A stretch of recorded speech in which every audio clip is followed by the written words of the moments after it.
What up, everybody? This is your boy Dedrian Colon from House of Wrestling, and this is my review for the February 6th episode of WWE Monday Night Raw. Like, share, comment, subscribe, hit the notification so that you're notified when the House of Wrestling drops its latest content. Follow me, Dedrian180, on TikTok, Twitter, and Instagram. So, tonight's Monday Night Raw, I'm going to primarily focus on the Paul Heyman Cody Rhodes promo segment because, let's face it, most of this show we got to find out who the final contestants would be in the women's elimination chamber and the men's elimination chamber match. We got somewhat of a conclusion to the Becky Lynch Bayley steel cage match, and we got a surprise with that. Outside of that, like the first hour and a half was very, I don't want to say missable, but it was more like, I'll catch the clips on YouTube type feeling. Honestly, I tweeted this. Cody Rhodes and Paul Heyman, I want to say they saved this show for the simple fact that before they got on screen, that man, this was a struggle to sit through this show. Man, it was a struggle for me. Mind you, I wasn't tired or anything like that. I was looking forward to it. I'm like, all right, we got more of the Cody Rhodes road to WrestleMania, the Elimination Chamber, final spots and everything. All right, let's see who goes there. Bayley and Becky Lynch. Are we actually going to have the match, or is it going to be, weird finish or anything like that? Which I didn't really think, but yeah, before that Paul Heyman Cody Rhodes segment, man, this, like I said, this was a challenge to sit through it. I know a few people on Twitter, they were tweeting like, man, I just changed the channel. It's like it just wasn't, it's just like, and mind you, for those of you who've been watching my reviews and you've been following me on Twitter, you can follow me on Twitter at Dedrian180 _. I've been saying it for several months now that outside of the Roman bloodline storyline, the Cody Rhodes storyline, even though he was injured, there was a lot of intrigue when he comes back. It's got to be Roman and Cody at WrestleMania. And you throw in Bray Wyatt's story. Outside of that, everything else is pretty vague. And I've been saying it for months now. And I mean, some people may disagree with me. I could see if you disagree, like, no, this story, that story. But for the most part, when you really look at it, there's not a lot of storylines in WWE that you really want to, like, man, this looks good. As compared to, man, like 5 years ago, you could say that you were just like, all right, I'm interested in this, I'm interested in that. The way the women's division has been presented on Raw and SmackDown has been very quick. Just, all right, good, yeah, boom, yeah, there. Yeah, it's just really interesting how they would do that. And of course, like I mentioned on several reviews before this, that, when it pertains to the women's division, we're accustomed, man, for the last, you can go back to 2014 with AJ Lee was there and Paige and the rest of the women that were there at that time. Like, we're accustomed to like these really, really good feuds. And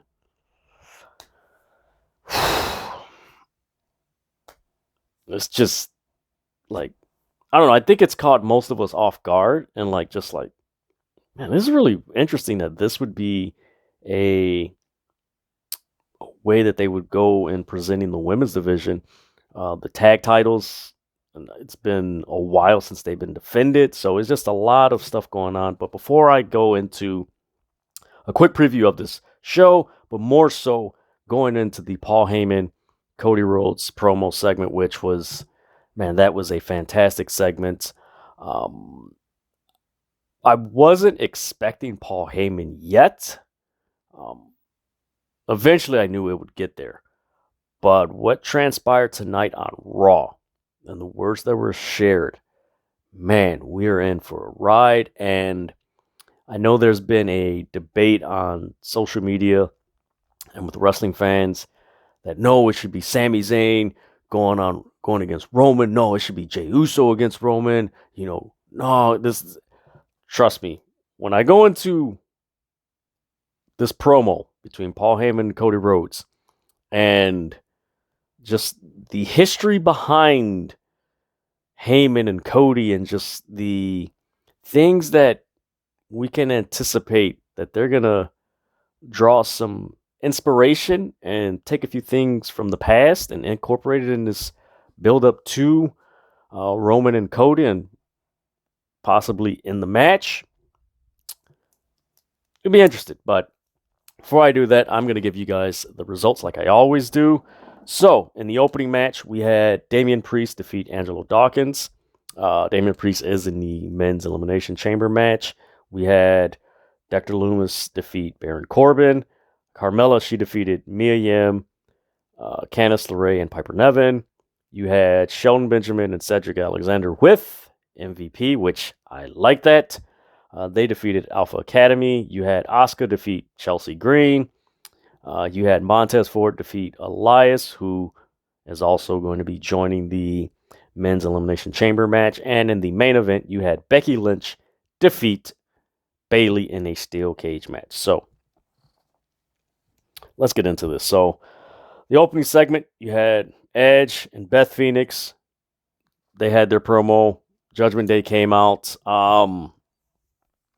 I thought this whole segment, it got to the point, it built up for a match for Elimination Chamber, which, all right, cool. You could kind of see it at Royal Rumble when Beth Phoenix speared Rhea Ripley. It's like, okay, that's going to be a match you can see the foreshadowing and everything. But the way they got to getting the match done, it was just a lot of talking and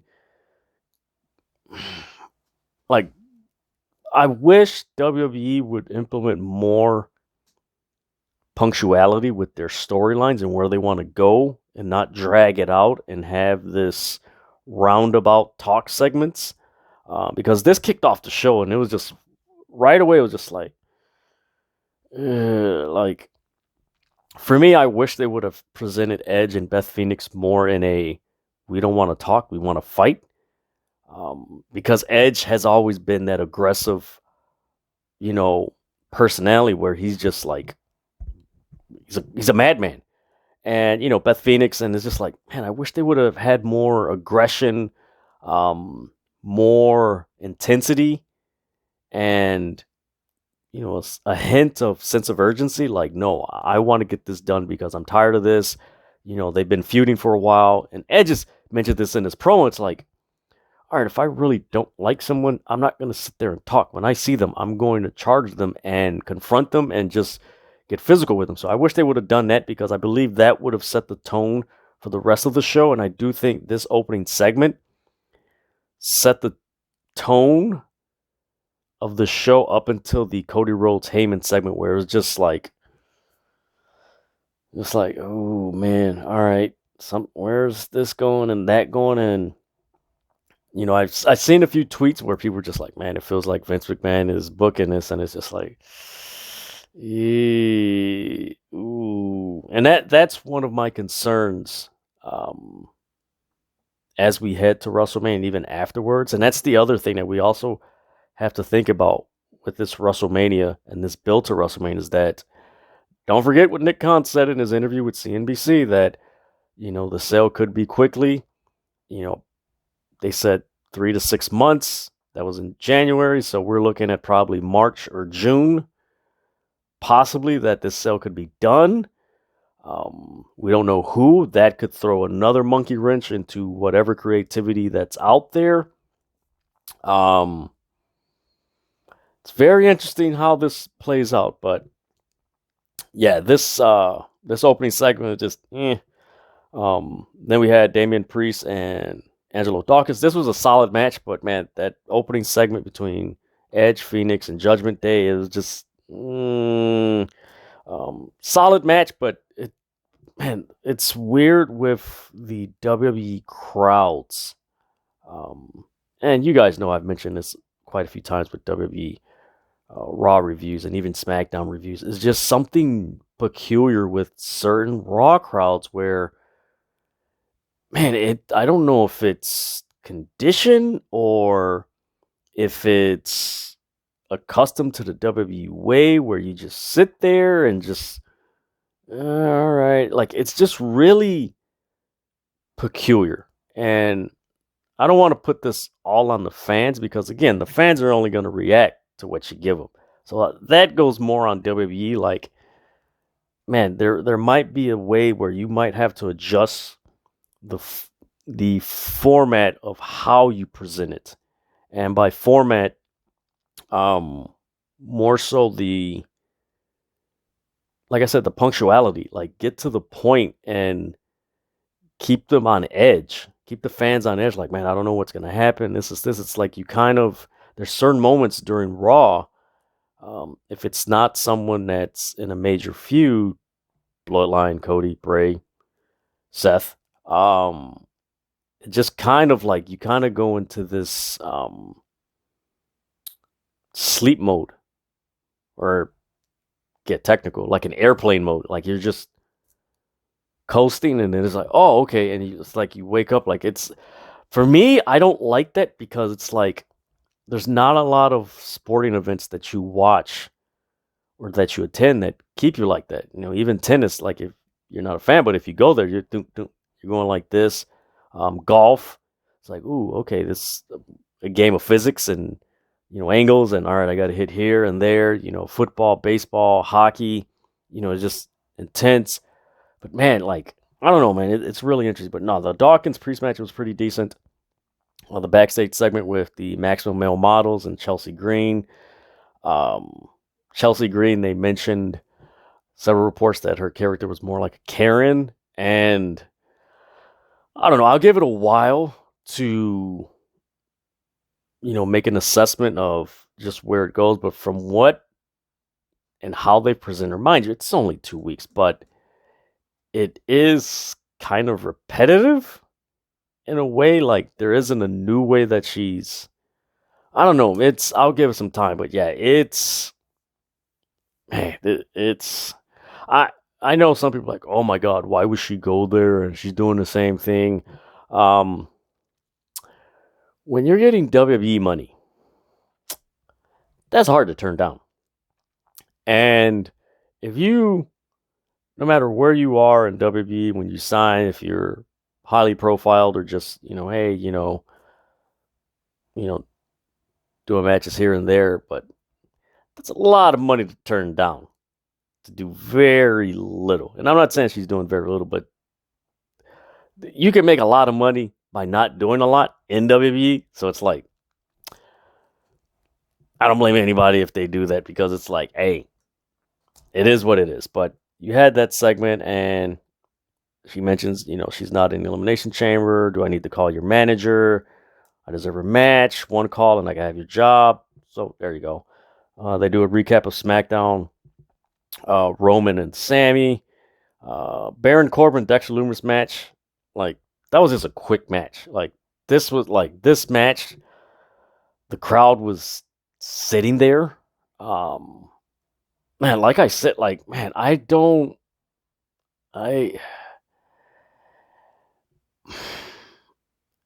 I think with the whole crowd just sitting there and just watching and very little reaction, um, I think it's more glaring in WWE because granted WWE is the the most high profile wrestling promotion in the world. I have seen a couple of shows in AEW where the crowd was similar like that. I've seen it in other places as well. I don't know if it's a societal thing, a cultural thing, if it's a 2023 thing. Um, I know that wasn't the case last year. Most instances, I don't know. It's just really interesting how it goes. Maybe it'll shift as we get closer to WrestleMania and other promotions, but I have noticed it in other promotions. But yeah, this Corbin Dexter Lumis match, Dexter Lumis gets the win. I mean, I believe that's his second win on Raw, and yeah, it was just one of those like I said earlier, like this match, this mind you, we're pretty much in the first hour. Like this first hour and 30 minutes was just very like Like by this point, it's already like, all right, yeah, this is yeah, I'll just wait for the highlights on YouTube and just watch that. All right, cool. I'll keep it moving. Then we get a recap of the WrestleMania 21 video of Ric Flair and Triple H doing Braveheart. They played it like, and they kept it in the small frame that they had the tweet in and everything, and they didn't full like, I don't know. It just caught me really off. Like it was just really weird. It's like, you could put this in full screen. Like, why is it in this rectangular screen and we're not getting a full view? And like, you're talking and you go like, I don't know. It's just really interesting, man. It's been an interesting couple of weeks for wrestling production in most companies. It's been really interesting. It's not easy. Then we get Brock Lesnar and Bobby Lashley. Brock Lesnar, he wound up F5ing Bobby Lashley, which was crazy. This segment, of course, they're going to have a match at Elimination Chamber, which, quite honestly, I would prefer it be at WrestleMania. So we might get a return match at Elimination Chamber. But yeah, this segment, what I'm noticing, and maybe it's me, but it just seems like Brock Lesnar and Bobby Lashley, the feud's always been one-sided, which is kind of weird considering that they've built Bobby Lashley when Brock Lesnar isn't there as an unstoppable force. But yet when Brock Lesnar is there, Bobby Lashley is just like anybody that faces Brock Lesnar, which is like, all right, you build up Bobby Lashley, like, you build him up, and then he faces Brock Lesnar, then he's down like this. He's no different than when Roman was getting beat by Brock Lesnar. Like, just really peculiar. Then you get a backstage segment with Johnny Gargano, Dexter Lumis, Candice, and he draws a picture, gives it to Candice, and it's a picture of those three and Nikki Cross. And Nikki Cross, they try to confront her, and she runs away because she's in the background. We get Carmella defeating Mia Yim, Candice, and Piper Niven. There was a spot where Mia Yim took I believe a German suplex or something like that, and she landed on her. I think, no, it's a Poison Rana by Candice LeRae. She landed on her head. I hope she's okay because she was favoring her head, and she got up real slow. I don't recall her doing many moves in the match. I hope she's okay because, man, that was a nasty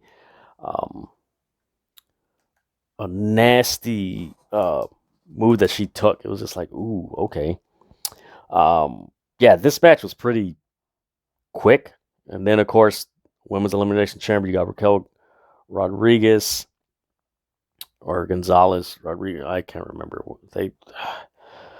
Forgive me, guys. We have Natalya, we got Nikki Cross, we got Liv Morgan, we got Asuka, and we got Carmella. That's going to be a really good Elimination Chamber. Baron Corbin backstage with JBL. In the background, you see Shelton Benjamin and Cedric Alexander talking to MVP. JBL is just like, you know what? You're a clown. My reputation's ruined because you keep losing. So he's like, you know what? And you can't polish a turd and make it something better. So apparently we're getting a breakup with Baron Corbin and JBL. Hopefully this means that Baron Corbin goes back to the lone wolf character that he was when he first came to the main roster, which was, man, he was so good. And now that I think about it, Baron Corbin hasn't been the same since he lost the Money in the Bank. And that was a goofy way that he lost the Money in the Bank. He should have won it. He had a lot of momentum. He didn't say much, but man, he had a look. He had an edge, and yeah, he hasn't been the same since.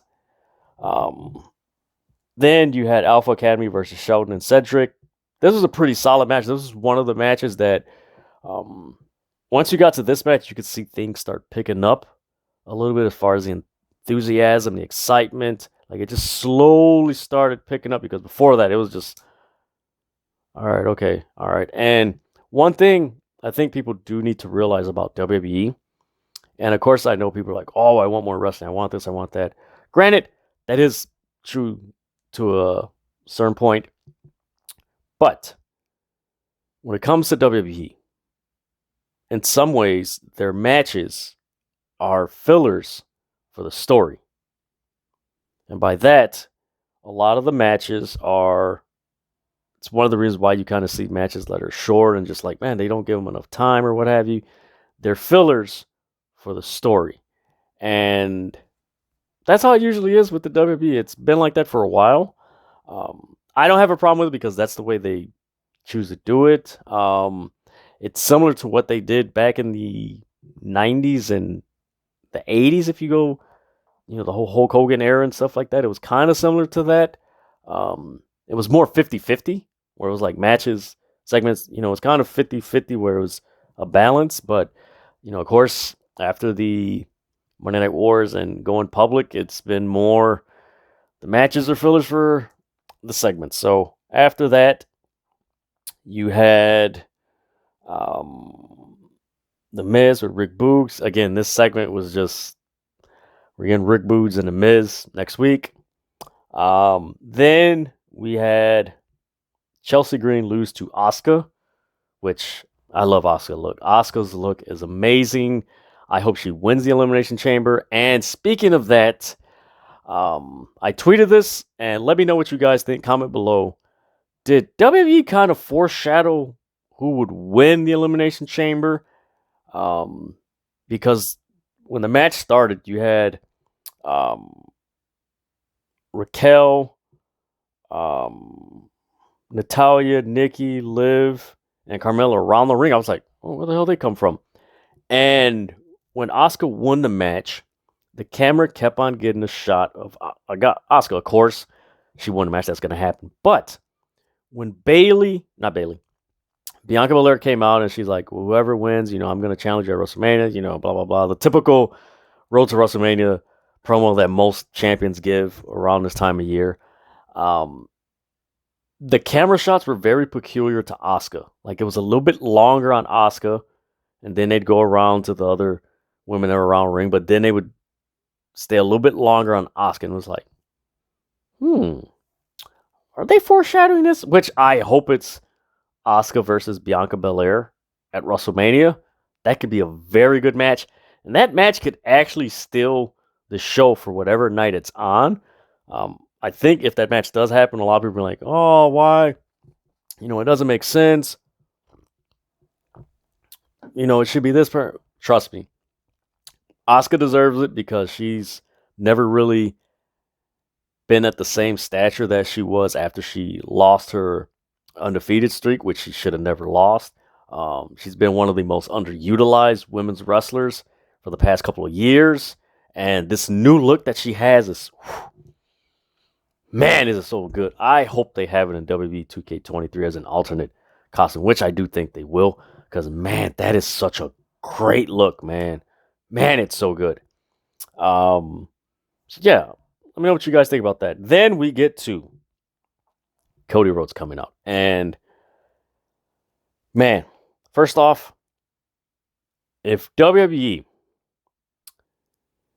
if Roman Reigns never turned heel in August of 2020, and if Cody Rhodes never went to or returned to WWE, WWE would be very hard to watch.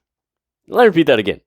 If Roman Reigns didn't turn heel in 2020, in August of 2020, and if Cody Rhodes didn't leave AEW and go to WWE, WWE would be very difficult to watch. By that time, Roman Reigns, in 2020, Roman Reigns was already like, all right, man, he's a good guy, he's this. It's like, all right, there's not a lot going on outside of him that's really interesting. Then you fast forward, okay, you got Roman, but then outside of Roman and, Jey Uso, you had a little bit of Seth. Cody Rhodes comes, like he's brought a breath of fresh air, and I like it. I love it. He just doesn't, I think what it is with Cody Rhodes being in WWE is that, one, most of the wrestlers that we've seen in WWE, top guys, and more guys at statue: Sheamus, Roman Reigns, Jey Uso, The New Day, Finn Balor, Rey Mysterio, Edge. Um, you could throw in Elias. You throw in most of the women's wrestlers: Becky Lynch, Bayley, Asuka, Charlotte. Most of those wrestlers we've seen for the past 8 years. Some 9 years. Some even longer.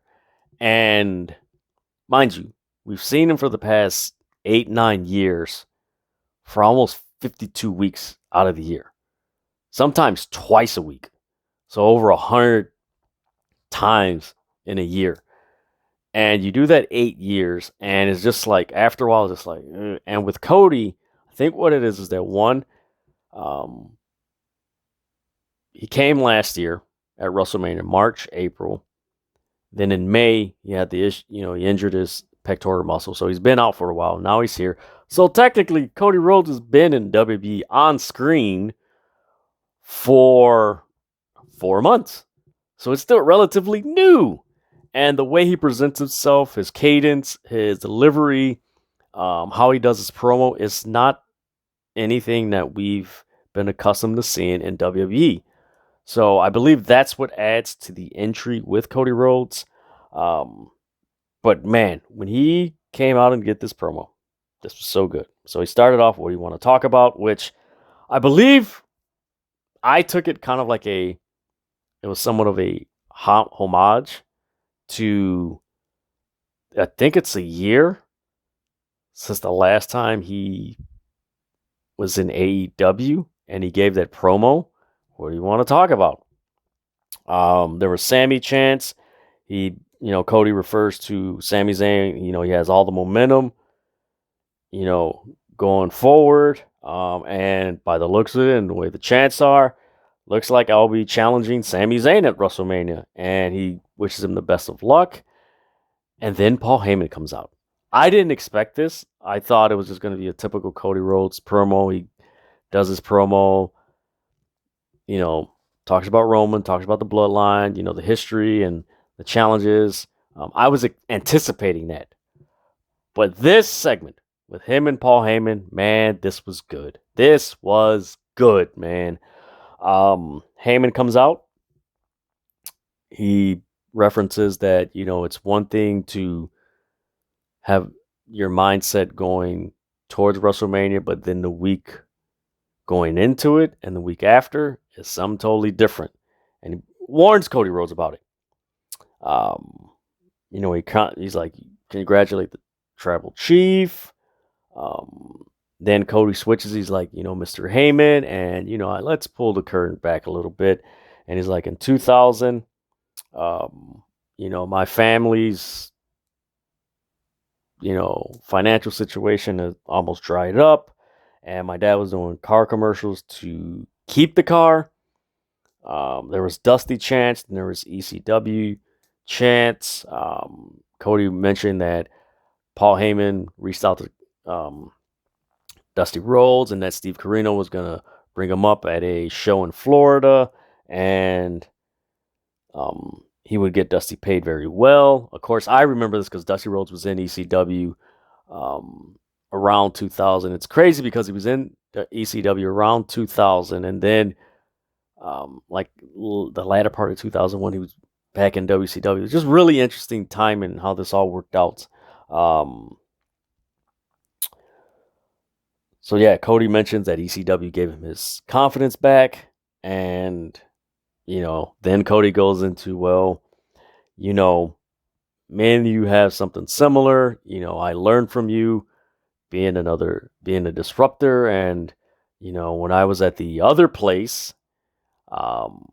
it's really interesting how Cody refers to AEW, and he does it in a way that he's not dismissive. In any way, he is not dismissive of AEW, but he does it in a way that he understands, okay, I know these people know where I came from. Like, it's everywhere. So he's not speaking like, well, when I was in this other wrestling, like very just like weird and like, huh? He calls it the excursion, which I like that word. That's pretty cool. I missed that vehicle, man. That vehicle was freaking huge that Ford used to come out with. I don't know if they still have it. Comment below if they do. Um, so he mentions the other place. He mentions the disruptor. He's like, thank you. And Paul Heyman responds, well, I want to give this promo and you're getting all this emotional stuff. And he reminds Cody that you're trying to take the title away from Roman Reigns. And then this is where it gets good, man. Paul Heyman, ooh, man. Such a good promo guy, man. One of the greats, man. He mentions Dusty trained everyone. And he mentions by name Seth Rollins, Becky Lynch, Kevin Owens. Trying to think of who else I believe he mentioned Charlotte Flair. Can't remember too sure, but he goes through a list of names. And he's like, and he trained the tribal chief Roman Reigns. And he trained everyone but you. It was like, ooh. And then Heyman goes into, he told me that you were his favorite son. But Roman Reigns was the son he always wanted. And it was like, ooh, what a line. What a line to give. And kudos to Cody Rhodes, man. His facial expressions, even him and Paul Heyman, during this whole exchange, their facial expressions sold this so well. And Cody Rhodes walks up to him, and he sticks his hand out, and Paul Heyman's like, no, and he shakes his hand, he's screaming. And Cody Rhodes is like, everything you said, you're trying to make this personally. I'm not trying to make this personally, but I will take those titles personally. And he gives the mic, shoves it in his chest and everything. And ooh, man, this is so good. This is so good, man. This segment, man, I like how they did this because this segment now gives, and some people may disagree with me, but watching WWE storylines and watching Paul Heyman and Roman Reigns storylines for the past 2 years since he's been the tribal chief, now they're really making a strong distinction of who Roman is going to face. Because again, people are still saying it should be Sami Zayn, and some people are saying it should be Jey Uso. But this promo tonight really sets it straight. Like, Roman Reigns is facing Cody Rhodes. And Sami Zayn is the character in the movie that, he's strong, but it's like, man, he doesn't have what this guy has to knock this guy off. And I compare it to Rocky Balboa. It just feels like the way Cody Rhodes is going into WrestleMania, it's almost like he's Rocky Balboa, and Roman Reigns is Mr. T's character from Rocky 3, where he's just this he's just intense. Like, no, you're not going to lock me down. I'm going to beat you down. You ain't taking anything from me. The way this Cody Rhodes Roman Reigns build looks like it's going to be is, oh man, there we go. All right. I believe they're going to take pieces from Rocky Balboa. I believe they're going to take some pieces from previous storylines that Roman Reigns did. But the biggest one, I believe they're going to take a lot of stuff from and draw a lot of inspiration and just pay homage to Dusty Rhodes, is the Dusty Rhodes Ric Flair build for Starrcade 85, The Gathering. And I know most people who watch this, you probably are too young or something. I remember watching it later on as a kid because it happened in 85, and I think I saw bits and pieces of it when I was like 8 or so, or 9. I think one of my cousins had a videotape or something of it and saw it and everything. Or it was one of the, back then WCW used to have, it was cool. They used to have like Saturday nights or Friday nights where they would replay old WCW Jim Crockett promotion, like moments and everything. It was really cool. It was before YouTube and internet and all that stuff. But getting back to Roman and Cody, um, wrestling fans, do not be surprised if you see elements of Starrcade 85, Ric Flair and Dusty Rhodes in this Roman Reigns Cody Rhodes build. Reason why I say that, 1985, Dusty Rhodes had to fend off the Four Horsemen. And if you go back to one of my reviews, I can't remember which one it was, I mentioned that the Bloodline are very similar to how the Four Horsemen are. Paul Heyman is the J.J. Dillon. The Usos are the Andersons. Solo Sikoa is Tully Blanchard. And Roman Reigns is Ric Flair. There you go.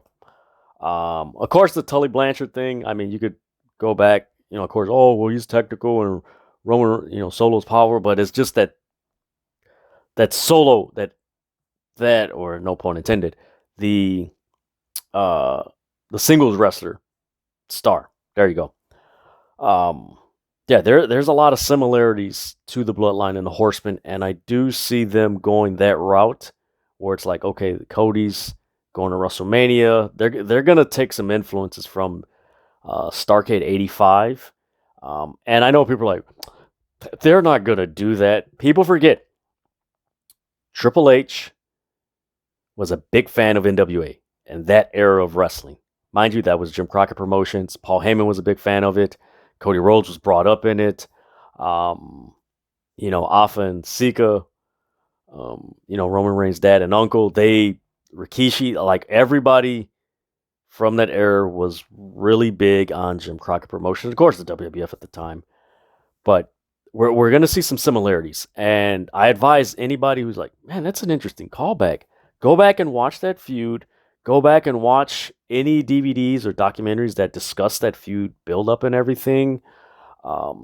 Because in that match, Dusty Rhodes had to fend off the Four Horsemen and everything. And of course, who does Cody Rhodes gonna have to fend off?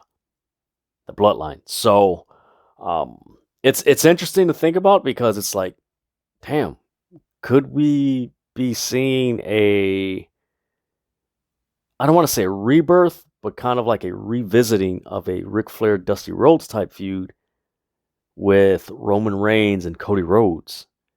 Because that is some really good stuff. And like I said, man, I'm not surprised if this does happen, but man, there's going to be some elements. I wouldn't be surprised if from tonight, which it didn't happen, but along the way to WrestleMania, possibly at WrestleMania, Cody Rhodes is just busted open in the match. I do believe that could happen. But this is going to be fun. I'm telling you guys, this Cody Rhodes Roman Reigns build is going to be fun. It's going to be intense. It's going to be aggressive. I do wish the other storylines in WrestleMania had a similar sophistication and structure and intensity to it. Because, man, when you have not one match, but several matches that have that intensity, that aggression, that sense of urgency, and it just makes for a great damn pay-per-view. And, PLE.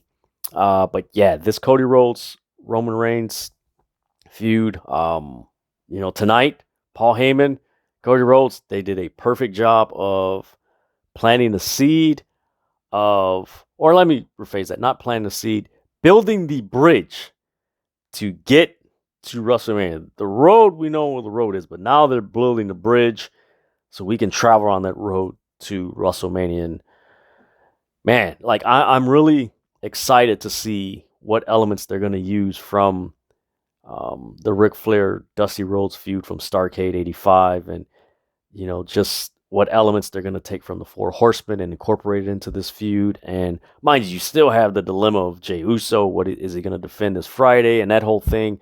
So you add that on with the stuff that the Horsemen used to do. And mind you, what the Horsemen did set the standard for factions and everything because they were pretty much the first. So you add that on, and man, you have an interesting build to WrestleMania. And granted, I know people want, Jey Uso and Sami Zayn. Cody Rhodes is the son of one of the greatest storytellers in professional wrestling. And Cody Rhodes is one of the greatest storytellers in this generation of professional wrestlers. And there's no other person that should be in this position but Cody Rhodes. And again, if they're going to take elements from Starrcade 85 between Ric Flair and Dusty Rhodes and the Four Horsemen, this is going to be good. This is going to be good. This is going to be fun. I'm not saying they're going to take everything. I said elements. They're going to take a few things here and there and create their own story. But man, this is going to be fun and so damn good. And buckle up, enjoy the ride. And man, I just can't wait for that first face-to-face encounter between Cody Rhodes and Roman Reigns, because that is going to be legendary. And I wouldn't be surprised if that first encounter is on SmackDown. Mark my words. So that is my review for the February 6th episode of Monday Night Raw. Yeah, this segment made the night. The Becky Lynch Steel Cage match was really cool. Lita returned and helped her, which was like, oh, okay, this is interesting. Montez Ford had a solid match against Elias, but the main thing that stood out tonight was Paul Heyman, Cody Rhodes. If you take that out, this whole show, granted, Bayley and Becky Lynch was a solid match, but man, this show getting up to the Bayley-Becky Lynch match was a challenge to watch because, man, it's hard to explain, but man, it was challenging. But man, Cody Rhodes and Paul Heyman, man, what a great segment, man. What a great segment, and I'm looking forward to what else they have in store. But that is my review for the February 6th episode of WWE Monday Night Raw. Like, share, comment, subscribe, hit the notifications so that you're notified when the House of Wrestling drops its latest content. Follow me, Dedrian180, on TikTok, Twitter, and Instagram. With that, folks, let's enjoy this ride to WrestleMania. Let's enjoy this ride to AEW's All Out and the rest of the pay-per-views coming up. Even Battle at the Valley with Mercedes Moné, man. There's a lot of good wrestling in store in the next 2 months, man. Let's just enjoy, man. This is going to be fun. So, with that, folks, I'm out.